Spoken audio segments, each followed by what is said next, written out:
The United Kingdom, a realm built upon an archipelago off the coast of Europe, holds a history as vast and deep as the very waters that surround it. It is a tale woven from threads of triumph and tribulation, of unity forged from a tapestry of diverse cultures and identities. From the enigmatic standing stones of Stonehenge to the halls of Westminster, the story of the UK is one of constant evolution, a testament to the enduring human spirit in the face of ever-changing tides. This narrative of resilience and adaptation has shaped the UK into a global force, its influence felt across continents and throughout history. This island nation, often shrouded in mist and legend, has been a crucible of power, witnessing the rise and fall of empires, the birth of democracy, and the scars of conflict etched upon its very landscape. Yet through it all, a unique national identity emerged, a blend of Celtic mysticism, Roman order, Anglo-Saxon vigour, and Norman ambition. This rich tapestry of influences is woven into the very fabric of British society, evident in its language, laws, and traditions. The story of the UK is not merely one of monarchs and battles, but of the countless individuals who toiled, innovated, and dreamt within its borders. From the artisans and farmers to the scientists and revolutionaries, the collective spirit of the British people has propelled the nation forward, overcoming challenges and leaving an indelible mark on the world stage. In the annals of history, few nations can boast a narrative as compelling and complex as that of the United Kingdom. This is the story of an island nation that dared to conquer and explore, to invent and inspire, to endure, and ultimately to thrive. It is a story that continues to unfold even today, each chapter adding to the enduring legacy of the United Kingdom.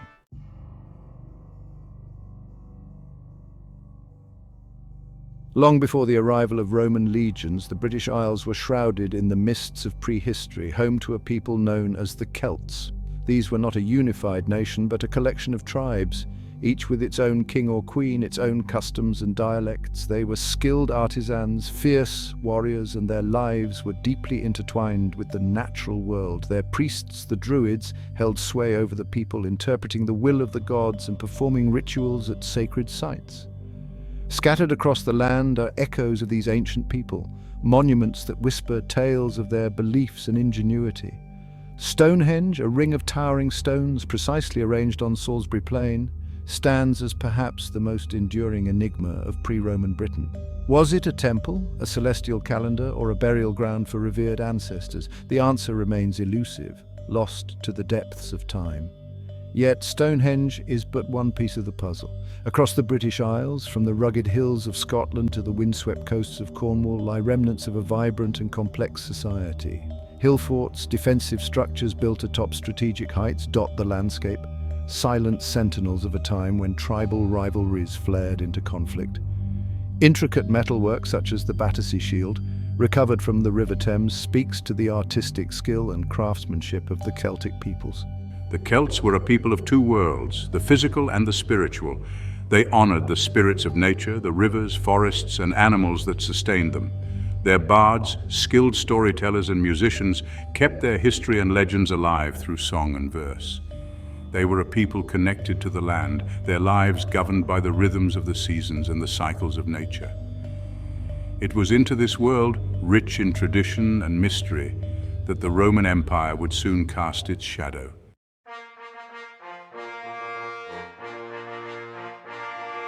In 43 AD, the might of the Roman Empire descended upon the shores of Britain.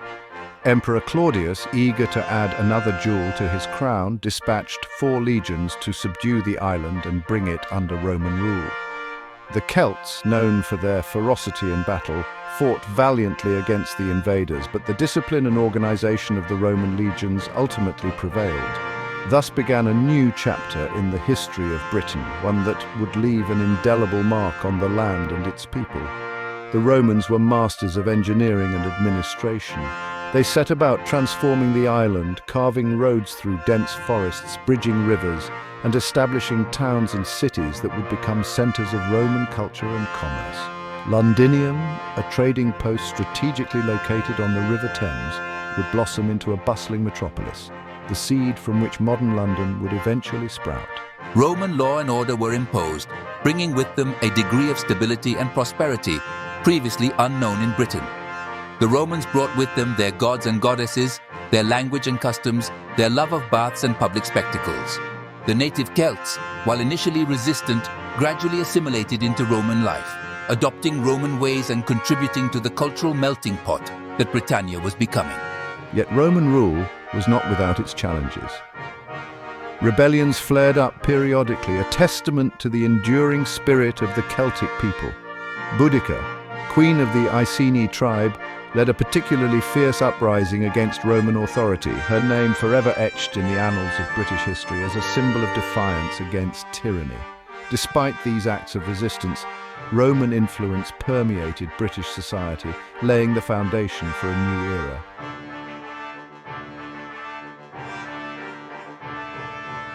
For almost 4 centuries, the Roman eagle cast its long shadow over Britain. During this time, the island underwent a dramatic transformation. Roman roads, built to facilitate the movement of troops and trade, crisscrossed the land, connecting distant corners and fostering economic growth. Many of these roads, like Watling Street and Ermine Street, still form the basis of modern highways, a testament to the enduring legacy of Roman engineering. The Romans also brought with them their love of bathing. Public baths, or thermae, sprang up in towns and cities across the province. These were not merely places to cleanse oneself, but also social hubs where people gathered to discuss politics, gossip, and relax in the soothing warmth. The ruins of Roman baths at Bath, England, stand as a magnificent example of Roman architecture and their dedication to hygiene and leisure.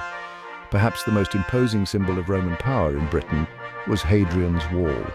Stretching for 73 miles across the northern frontier, this monumental stone barrier marked the northernmost extent of the Roman Empire. Built on the orders of Emperor Hadrian, the wall was intended to hold back the barbarian Picts from the north, a constant thorn in the side of Roman Britain.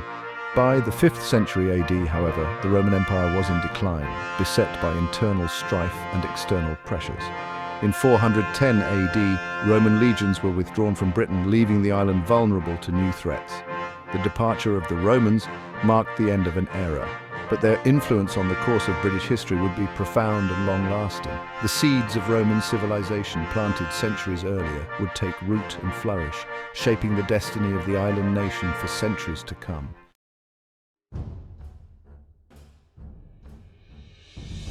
As the last Roman legions departed British shores, a new chapter began to unfold, one marked by the arrival of Germanic tribes from across the North Sea. The Angles, Saxons and Jutes, driven by the promise of land and opportunity, crossed the sea in their long ships, carving out kingdoms for themselves in the fertile lowlands of eastern and southern Britain. This period, spanning roughly from the 5th to the 11th centuries, would come to be known as the Anglo-Saxon era, a time of both turmoil and transformation. The Anglo-Saxons were a warrior people, their lives steeped in the traditions of their Germanic ancestors. They were skilled farmers, clearing forests and establishing villages that would become the foundation of a new agrarian society. They were also fierce warriors, their swords and shields a constant reminder of the ever-present threat of conflict. Over time, several powerful Anglo-Saxon kingdoms emerged: Wessex, Mercia, Northumbria, and East Anglia, each vying for dominance over the others. Amidst the clash of swords and the struggle for power, a new force began to spread across the land: Christianity. Roman missionaries carrying the message of the gospel had made some inroads during the Roman period, but it was in the late 6th century that Christianity truly took hold among the Anglo-Saxons. Augustine of Canterbury, sent by Pope Gregory I, landed in Kent in 597 AD and converted King Ethelbert to the new faith. From this foothold, Christianity spread rapidly, transforming the religious landscape of Britain. Monasteries, centers of learning and piety sprang up across the land. Monks dedicated to a life of prayer and scholarship preserved classical texts, transcribed manuscripts, and illuminated the pages of history with their artistry. The Anglo-Saxon period witnessed a flowering of literature, with poets like Cædmon and Bede producing works of great beauty and enduring power. It was a time of cultural and intellectual awakening, laying the groundwork for the development of a distinct English identity.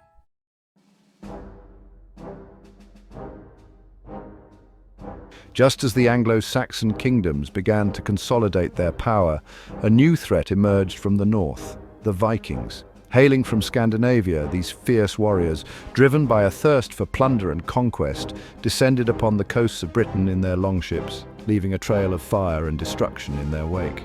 The first Viking raids, beginning in the late 8th century, targeted monasteries and coastal settlements, their ferocity shocking the Anglo-Saxons. But we were not simply raiders. We were skilled sailors, navigators, and traders, our longships capable of navigating both the open sea and the intricate network of rivers that crisscrossed Britain. We came not only to plunder, but also to settle, establishing communities and gradually integrating into the fabric of British society. The impact of the Viking invasions on Anglo-Saxon England was profound, reshaping the political and cultural landscape. By the mid-9th century, Viking incursions had escalated into full-scale invasions.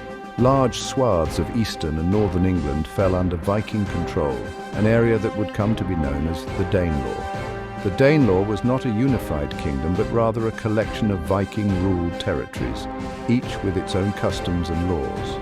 The Vikings brought with them their own language, Norse, which blended with Anglo-Saxon to create the hybrid language that would eventually evolve into English. The Anglo-Saxon kingdoms, facing this existential threat, fought back with a tenacity that would define their legacy. Alfred the Great, King of Wessex, emerged as a symbol of resistance against the Vikings. Through a combination of military prowess, strategic brilliance, and unwavering determination, Alfred successfully defended his kingdom and laid the foundation for the eventual reconquest of the Danelaw. His reign marked a turning point in the struggle against the Vikings and ensured the survival of Anglo-Saxon culture.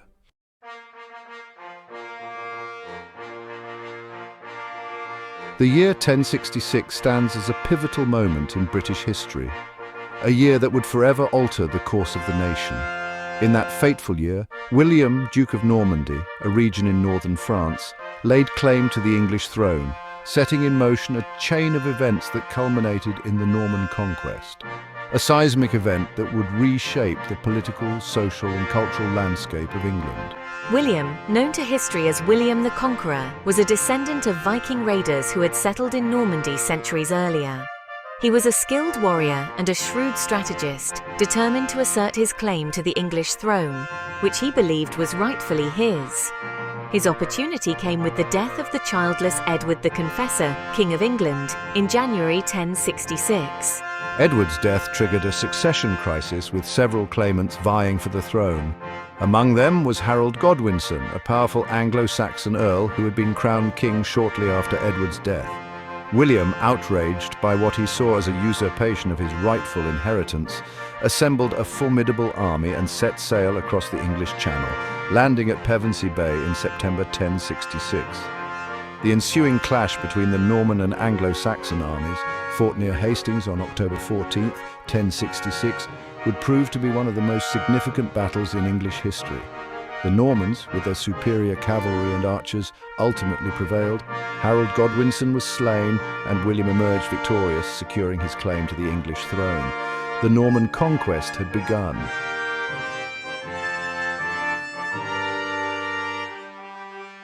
The Norman conquest was not merely a change of rulers, it was a cultural earthquake.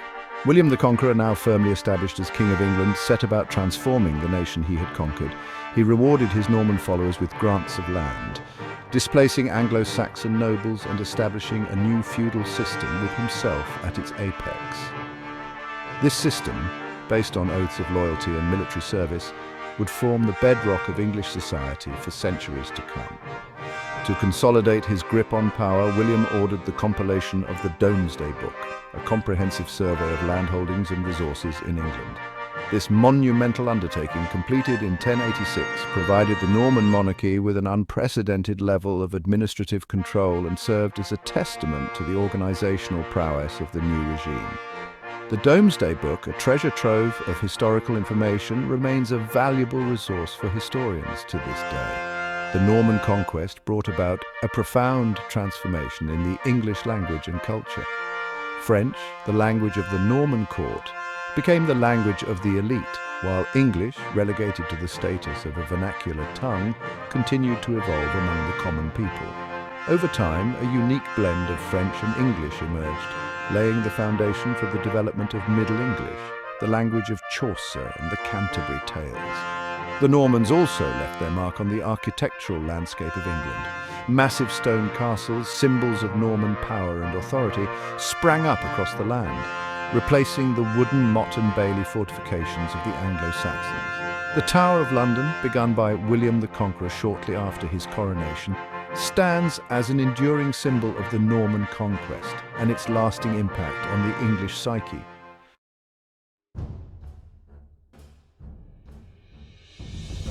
The centuries following the Norman conquest were a time of both progress and upheaval for England. The Plantagenet dynasty, which came to power in the 12th century, would rule for over 300 years, a period marked by both internal strife and expansion abroad.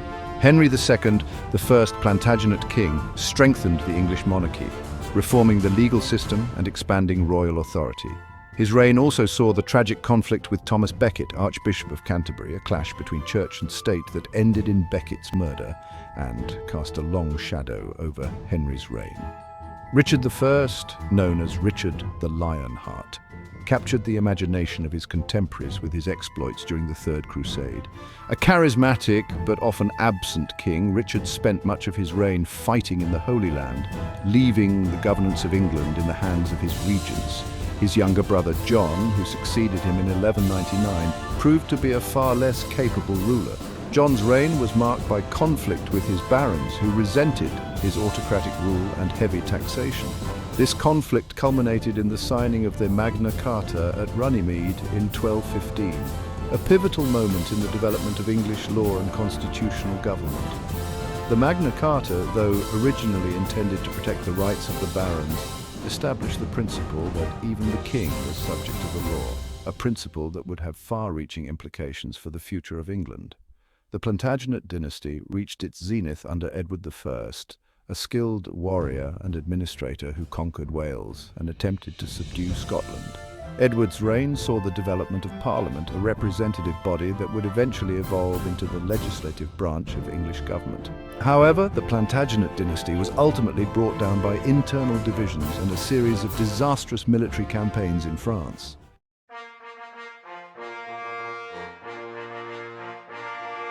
The Wars of the Roses, a bloody dynastic struggle that raged across England in the latter half of the 15th century, left the Plantagenet dynasty in ruins. From the ashes of this conflict arose a new dynasty, the Tudors, who would usher in a period of profound change and transformation for England. Henry VII, the first Tudor king, seized the throne in 1485, after defeating Richard III at the Battle of Bosworth Field, the last battle of the Wars of the Roses. A shrewd and pragmatic ruler, Henry VII restored order to the realm, strengthening the monarchy and laying the foundation for the Tudor dynasty's enduring legacy. His son, Henry VIII, who succeeded him in 1509, would become one of the most famous monarchs in English history, his reign marked by both dazzling achievements and ruthless ambition. Henry VIII is perhaps best known for his 6 wives and his break with the Roman Catholic Church. Driven by his desire for a male heir and his growing frustration with papal authority, Henry VIII initiated the English Reformation, a seismic event that would have profound consequences for the religious and political landscape of England. In 1534, Henry VIII declared himself supreme head of the Church of England, severing ties with Rome and establishing the Church of England as the official religion of the realm. The English Reformation was a time of great upheaval, with religious persecution and social unrest. Monasteries were dissolved, their wealth confiscated by the crown. New forms of worship were introduced, and the Bible was translated into English, making the scriptures accessible to a wider audience. The English Reformation, though a turbulent period, ultimately strengthened the English monarchy and paved the way for the emergence of England as a major power on the European stage.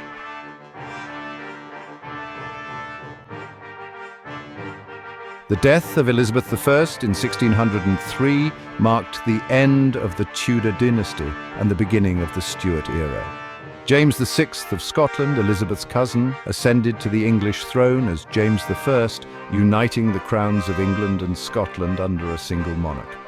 While this union held the promise of greater stability and prosperity, it also brought to the fore the simmering tensions between the monarchy and Parliament, a conflict that would come to define the Stuart period.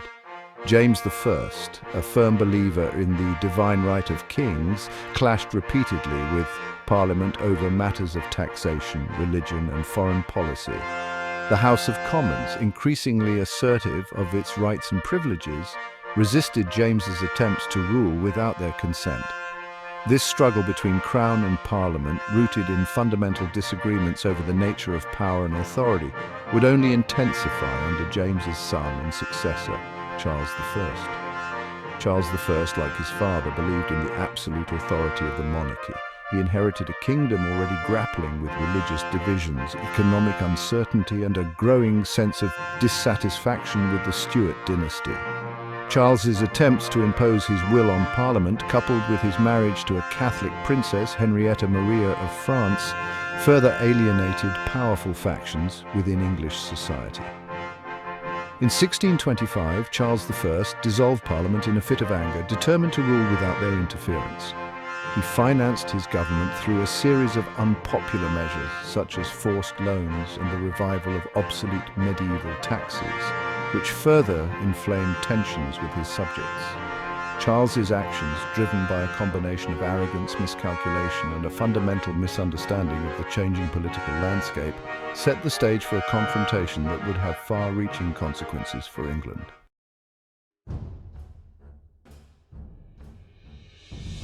The year 1642 marked a watershed moment in English history, the outbreak of the English Civil War.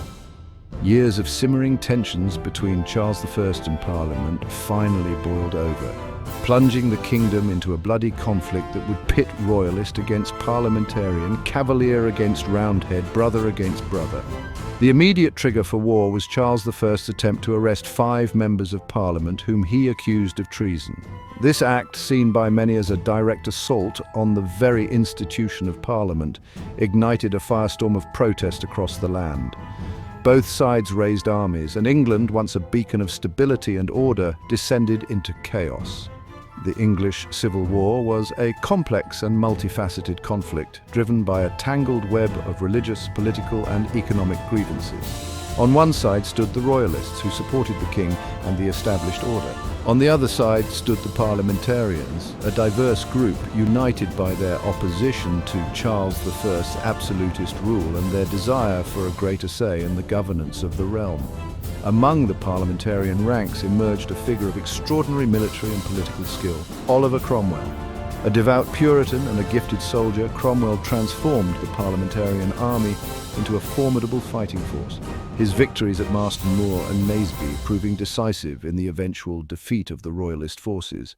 In 1649, Charles I, defeated and captured, was put on trial for treason and executed, a shocking event that sent shockwaves across Europe.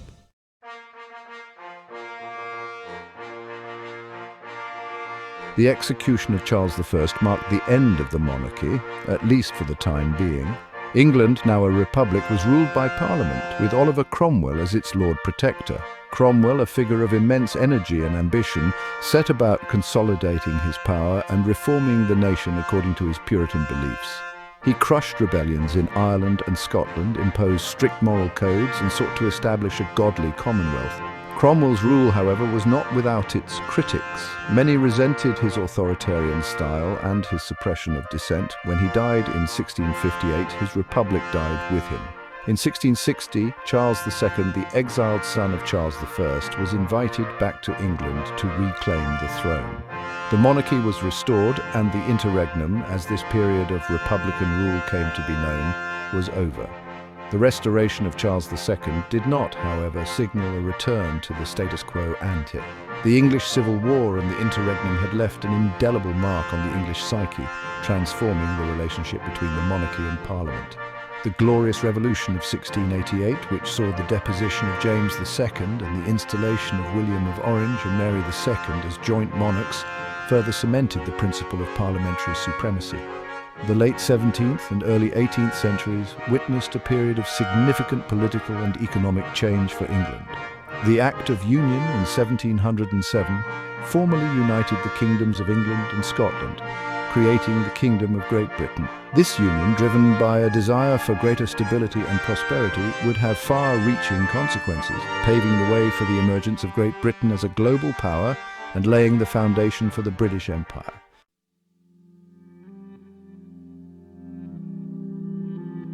The Victorian Age, an empire forged in iron and steam.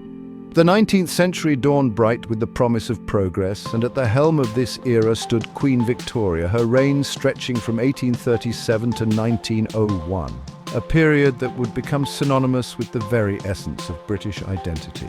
It was an age of unprecedented industrial and economic expansion, a time when the British Empire, fueled by the power of steam and the ingenuity of its people, reached the zenith of its global dominance. The Industrial Revolution, which had begun in the late 18th century, gathered momentum in the Victorian era, transforming Britain into the workshop of the world. Factories sprang up across the land, their chimneys belching smoke and steam, their machines churning out textiles, iron, and a seemingly endless stream of manufactured goods. The railways, a marvel of Victorian engineering, connected distant corners of the realm, facilitating the movement of goods and people with a speed and efficiency previously unimaginable. This era of unprecedented economic growth brought with it profound social changes. Cities swelled with people seeking work in the factories and mills, their populations exploding, leading to overcrowding, poverty and disease.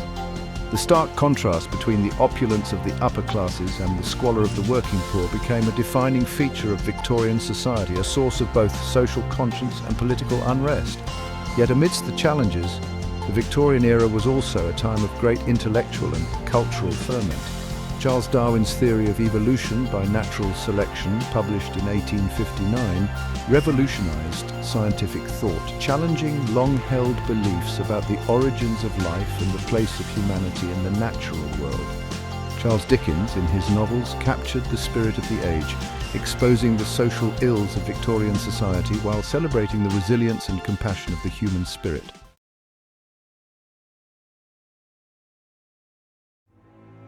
The Great War shadows over the empire.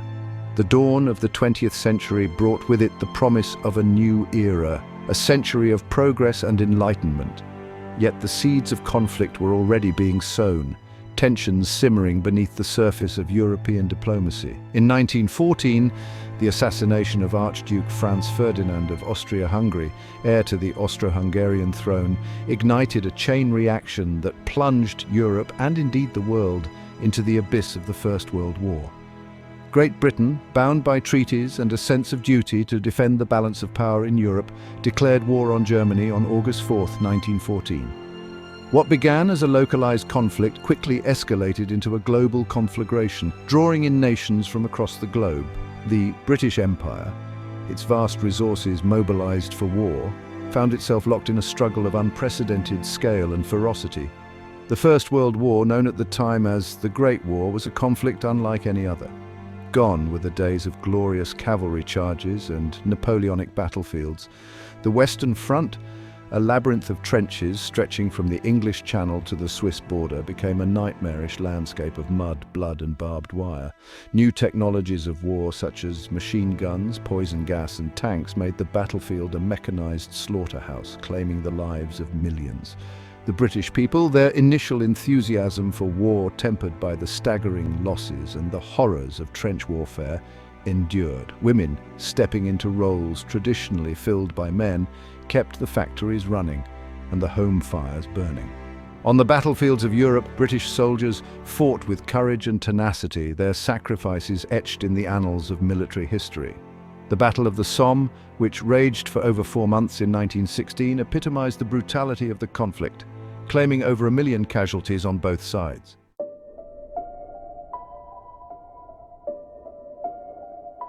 Between the wars, uncertainty, and the gathering storm. The guns fell silent on the 11th hour of the 11th day of the 11th month of 1918. The armistice, signed in a railway carriage in the forest of Compiègne, brought an end to the hostilities, but the world that emerged from the ashes of the Great War was a world forever changed. The British Empire, though victorious, emerged from the conflict scarred and diminished.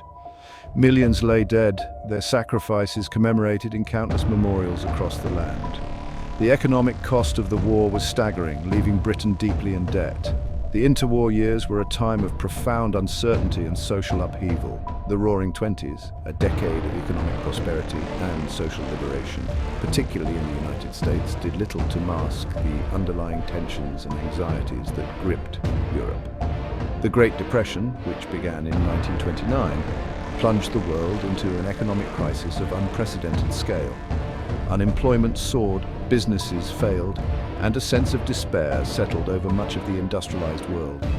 In Britain, the Labour Party, gaining strength from the hardships faced by the working class, emerged as a major political force, challenging the traditional dominance of the Conservative and Liberal parties. The General Strike of 1926, though short-lived, highlighted the growing tensions between Labour and capital. The Irish War of Independence, which raged from 1919 to 1921, resulted in the creation of the Irish Free State, marking a significant loss for the British Empire. Meanwhile, across the English Channel, a new threat was emerging. In Germany, Adolf Hitler and his National Socialist German Workers' Party, fueled by resentment over the Treaty of Versailles and the economic hardships faced by the German people, rose to power, promising to restore German greatness and avenge the humiliations of the past. The world, still reeling from the horrors of the Great War, stood on the brink of a new and even more devastating conflict.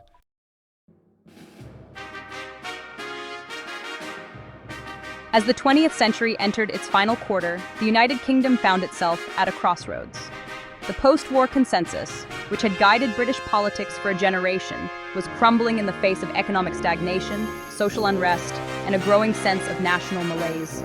It was into this maelstrom that Margaret Thatcher, leader of the Conservative Party, strode in 1979. Her election victory marking a decisive shift in British politics and ushering in an era of profound transformation. Thatcher, dubbed the Iron Lady for her unwavering convictions and steely determination, offered a radical departure from the prevailing political orthodoxy. Her brand of conservatism, rooted in the principles of free markets, individual responsibility, and a diminished role for the state, resonated with a nation weary of economic decline and social division. Thatcherism, as her political philosophy came to be known, would leave an indelible mark on the United Kingdom, its legacy debated and dissected to this day. Thatcher's economic policies, centered on privatization, deregulation, and a fierce commitment to monetarism, aimed to break the power of the trade unions and unleash the entrepreneurial spirit of the British people. The early years of her premiership were marked by economic hardship and social unrest, as her reforms bit deep into the fabric of British society. The miners' strike of 1984 to 85, a bitter and protracted struggle between the National Union of Mine Workers and the Conservative government, epitomized the ideological battles that raged during the Thatcher years. Yet Thatcher's economic policies, however controversial, did succeed in revitalizing the British economy. Inflation was brought under control, unemployment gradually fell, and the City of London re-emerged as a global financial powerhouse. Thatcher's unwavering belief in the free market, coupled with her tough stance on law and order, began to reshape the political landscape not only in Britain but across the Western world.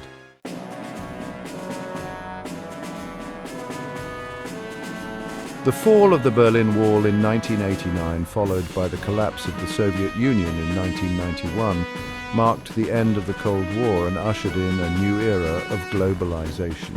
The world, no longer divided by ideological blocs, seemed poised for a new era of peace and prosperity, a world interconnected by trade, technology, and the free flow of information. The United Kingdom, its global influence diminished, but its economy revitalized, embraced this new world order, seeking to forge a new role for itself on the global stage. The 1990s witnessed a period of relative political stability in the United Kingdom. John Major, Thatcher's successor as Conservative Prime Minister, continued many of her economic policies while adopting a more pragmatic approach to social issues. However, the Conservative Party, Weary after 18 years in power and dogged by scandals, faced a resurgent Labour Party led by the charismatic Tony Blair. Blair's New Labour, a carefully crafted blend of social democracy and market economics, resonated with a nation eager for change. His landslide victory in the 1997 general election ushered in a period of Labour dominance that would last for 13 years.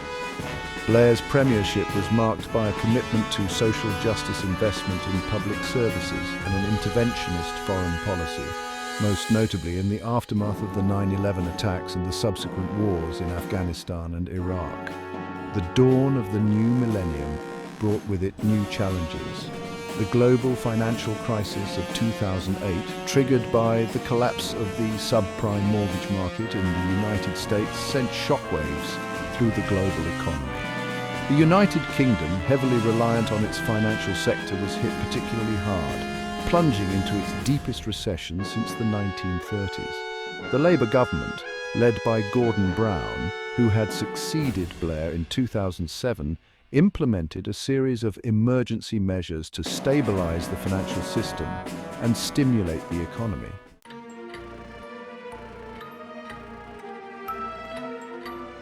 The aftershocks of the financial crisis, coupled with a growing sense of disillusionment with the political establishment, fueled a wave of populism across the Western world. The United Kingdom, once a bastion of stability and pragmatism, found itself increasingly divided over issues of immigration, national identity, and its place in the world. The simmering discontent with the European Union, a long-standing source of political debate in Britain, reached a boiling point with the rise of the UK Independence Party, a single-issue party dedicated to withdrawing the United Kingdom from the EU. David Cameron, Conservative Prime Minister from 2010 to 2016, sensing the growing public unease with the EU, promised to hold a referendum on Britain's membership if his party won the 2015 general election. The Conservatives, campaigning on a platform of economic competence and a promise to take back control from Brussels, secured a narrow victory, paving the way for the historic Brexit referendum. The campaign leading up to the referendum was divisive and acrimonious, with both sides accusing the other of scaremongering and misinformation.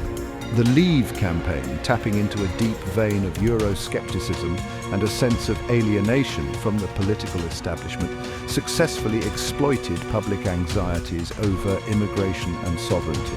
The Remain campaign, warning of economic chaos and damage to Britain's global standing, struggled to connect with voters who felt left behind by globalization and ignored by the political elite. On June 23, 2016, the British people voted to leave the European Union, a decision that sent shockwaves across the globe and plunged the United Kingdom into a period of profound uncertainty. The long and complex process of negotiating Britain's exit from the EU, fraught with political obstacles and economic uncertainties, has dominated British politics ever since. Brexit, a seismic event in the history of the United Kingdom, has left the nation grappling with its identity, its place in the world, and its future direction.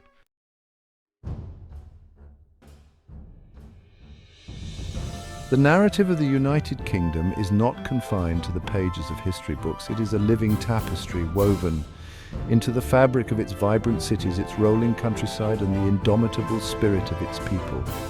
From the ancient standing stones, whispering tales of a time before history, to the gleaming skyscrapers of its modern metropolises, the UK stands as a testament to the enduring power of human resilience, adaptability, and the relentless pursuit of progress.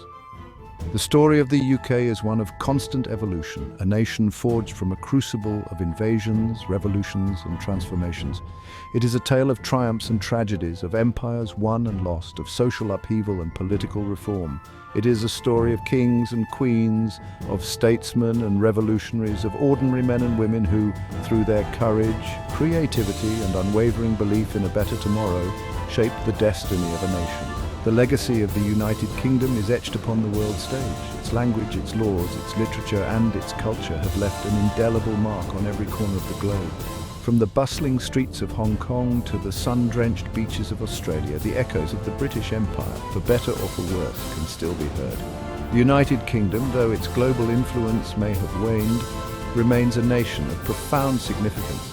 Its voice still heard in the corridors of power, its values still shaping the course of human events. As the United Kingdom navigates the uncharted waters of the 21st century, facing the challenges of a globalized world, a changing climate, and the enduring quest for social justice, it does so with the same spirit of innovation, resilience, and unwavering belief in its own ability to adapt and thrive that has characterized its long and storied past. The story of the United Kingdom is far from over. It is a story that continues to unfold, each chapter adding to the rich tapestry of a nation that has left an enduring legacy on the world.